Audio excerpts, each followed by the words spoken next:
राधा वल्लभ लाल की, समस्त संत हरि भक्तन की, श्री वृंदावन धाम की, सद्गुरुदेव भगवान की। छवि शर्मा जी, श्री हरिवंश महाराज जी। महाराज जी, निवेदन है कि कृपया मेरा एक जिज्ञासा का समाधान करें। अक्सर देखा गया है कि लोग किसी को किसी कार्य के लिए विवश करने हेतु कसम का सहारा लेते हैं। कभी बच्चों की कसम, कभी अपनी, तो कभी गुरुदेव की कसम दिलाकर काम करवा लेते हैं। मेरा प्रश्न है कि कसम का वास्तविक महत्व क्या है? क्या ये उचित है किसी को भावनात्मक रूप से दबाव लेकर उससे कार्य करवाना, जब कोई किसी की कसम का तात्पर्य होता है प्रतिज्ञा। आज से मैं ये गंदा कार्य नहीं करूंगा, ये कार्य नहीं करूंगा, ये व्यसन नहीं करूंगा, ये इसके लिए कसम खाई जाती है। ऐसे किसी को जबरदस्ती नहीं खवाया जाता। कसम का मतलब होता है प्रतिज्ञा। मैं कसम खाता हूं कि आज के बाद शराब नहीं पीऊंगा, मांस नहीं खाऊंगा, ये इसमें प्रयोग किया जाता है। और अगर तोड़ दे तो सुकृत नष्ट हो जाते हैं, जो पूर्व में पुण्य किए हैं वो नष्ट हो जाते हैं। इसलिए कसम तोड़ी नहीं जाती।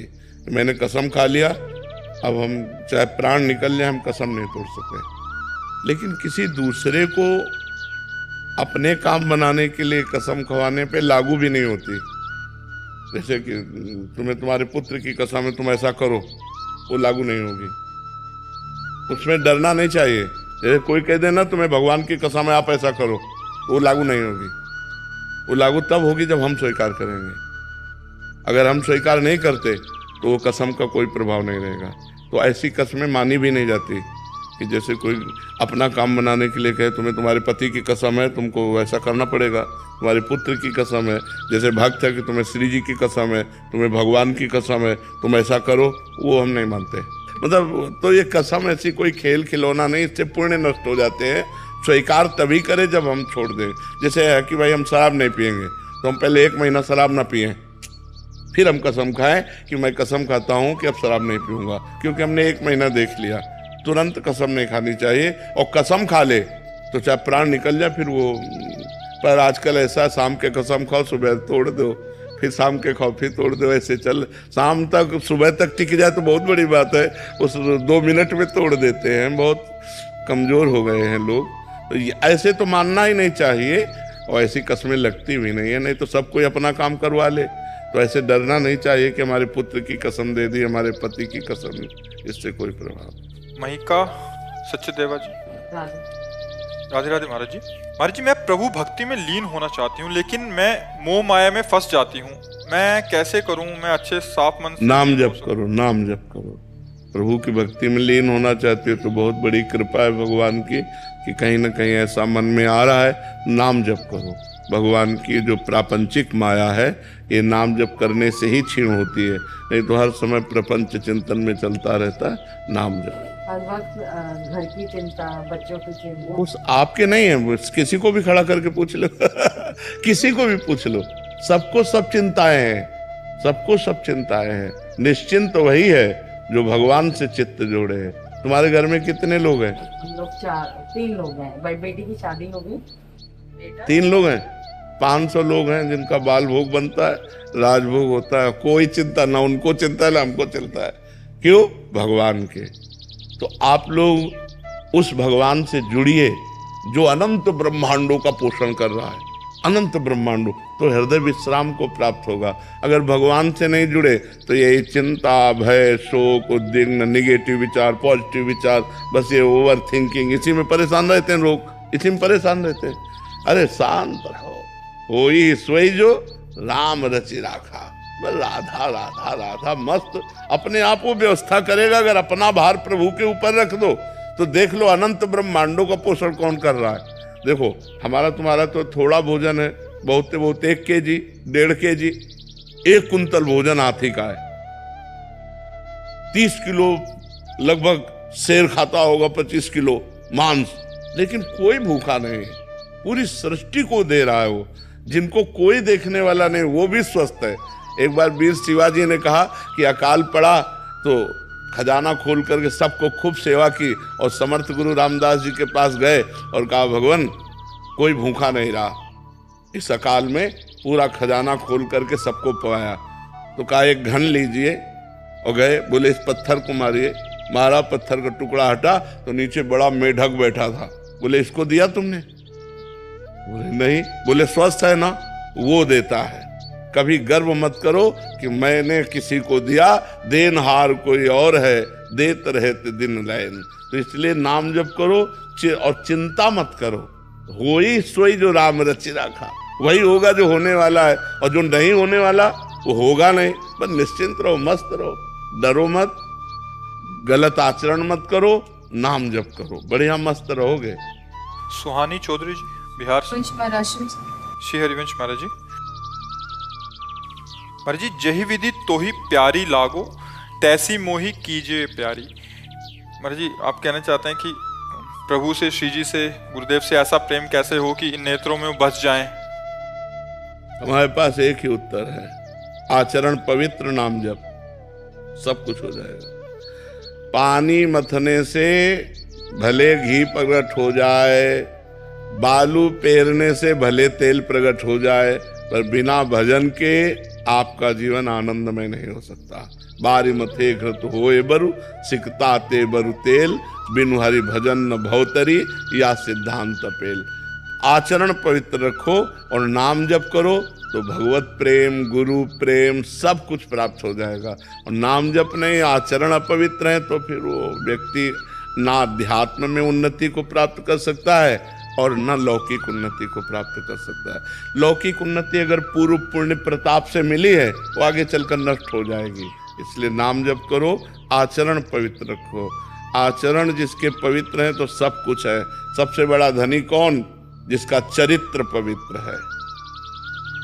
आजकल लोग समझ नहीं रहे, चरित्र को बड़ी मतलब नीची वस्तु समझ रहे हैं, और चरित्र सबसे ऊंची वस्तु है।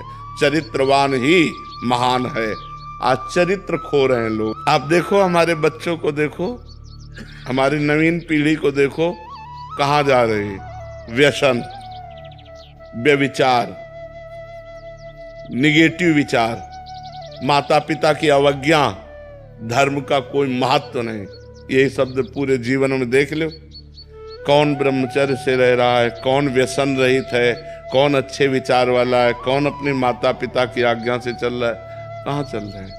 आप समाज के एक हिस्सा है। अगर एक एक व्यक्ति सुधर जाए तो हमारी समाज सुधर जाए, अच्छे हो जाए। शराब पी के इधर उधर के आचरण करना, मांस खाना, व्यभिचार करना, नशा करना, ये क्या जीवन है? अरे जीवन है सात्विक जीवन जीना। मनुष्य जीवन बड़ा दुर्लभ है, ये देवताओं को भी दुर्लभ है। तो ऐसी दुर्लभता ये तो सुअर कुत्ता बनाएगी जाके। जैसे आचरण किए जा रहे हैं, ये आचरण जाकर हमें पशु पक्षी योनियों में डाल देंगे। इतना उत्तम मनुष्य योनि मिलने के बाद यदि भजन ना हुआ तो जीवन व्यर्थ गया। इसलिए खूब भजन करो, अच्छे आचरण करो। दामोदर उपाध्याय जी वाराणसी से।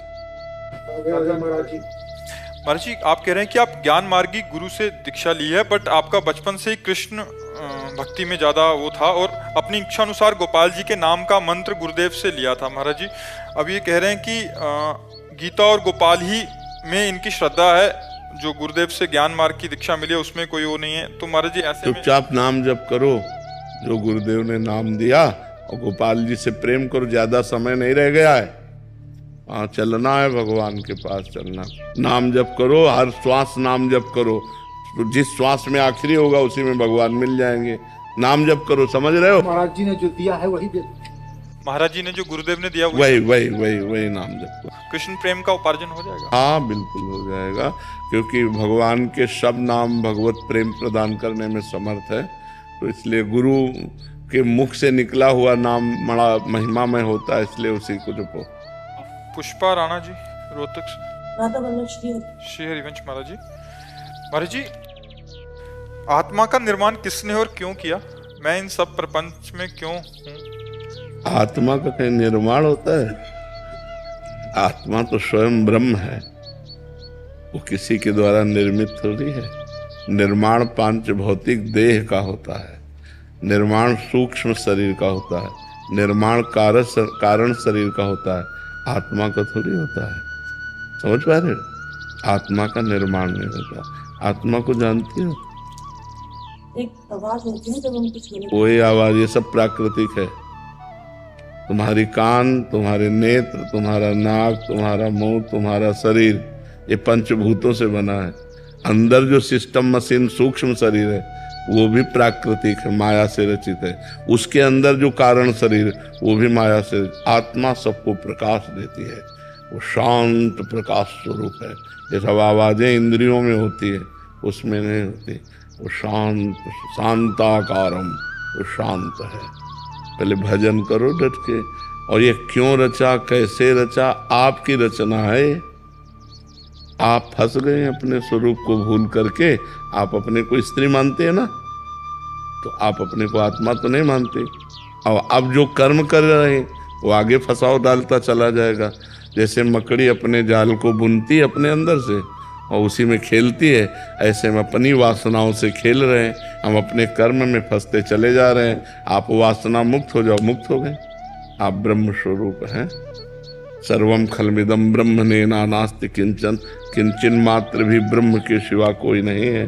पर हम अपने को ब्रह्म थोड़ी मान रहे, अपने को पुरुष मान रहे, अपने को स्त्री मान रहे, अपने को अच्छे कर्म करने वाला, बुरे कर्म करने वाला, ये सब मानकर हमारी मान्यता ब्रह्म भाव से हट गई तो हम भटकते घूम रहे हैं।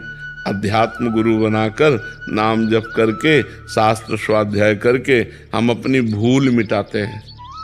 कोई नई बात नहीं करते, भूल मिटाते हैं। हम भूल में भटकते जा रहे हैं, भूल मिट गई तो स्वरूप में स्थित हो गए, ब्रह्म स्वरूप हो गए। भगवान कहीं और थोड़ी है, आप में ही है और आप ही है। दोनों बात समझो। जब तक समझ में ना आवे तब तक आप में ही है, और जब समझ आएगी तो समझ में आपको अनुभव में आएगा कि आप ही है। सोई जाने जेह देहु जनाई, और जानत तुम्हें हो जाए। जो आपको जान गया वो आप में हो गया।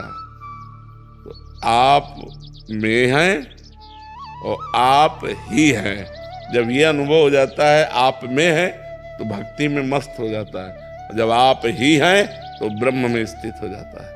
अब ये साधना है, साधना करो तो धीरे धीरे समझ में आ जाएगा।